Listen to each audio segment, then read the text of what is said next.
आज्या नेट्टा आलादा मरा म्हूण आमच्या पुर्वजांनी आमच्या मोतींत भरिल्लेंच आमी दोळे दांपून पाळना सावंगी. सबार पोवटी आमच्या पातयेणीक मेळचें एक विचित्र समर्थन वा जस्टिफिकेशन आसा.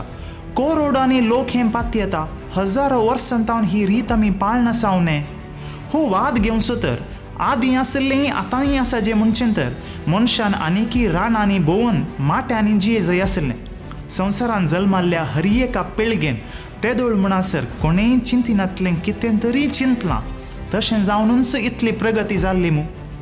तुमच्या लेखार ही फेतिसपणां जावंक पुरो पूण तांतूच आमच्या मतीक समाधान मेळटा म्हणजे उणें नात.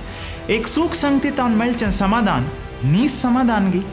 ती सूख संगत मुखार तुजे करना हजार सुखी करूंक शकची ना गी. आनी एक गजाल म्हळ्यार एका समुदायाचें आचरण देवासपण आनी एका समुदायान फेतिसपण. हेर धर्माचे पोट्टू शास्त्र आमकां उठोवन दिसता पूण आमचे भितर आमी कितले तीळन पळयता. कोरोडांनी करसून बांदिल्लीं धार्मीक बांदपां आसात ताचे मुखार उपाशी बशिल्ल्या भिकाराचें गणने करिनासतना जिवनांतल्या फातरांक तूप दूद वचचें, इमाजींक वज्राचो मुकुट दान दिवचें अशें वेदीत हांवन आपलें नांव एनावन्स करोवचें वा बॅनरांनी प्रदर्शीत करचें हें सक्कड आमच्या भक्तीपणा सुसंकेत की वा आमच्या पोकळपणाक धरिल्लो आरसो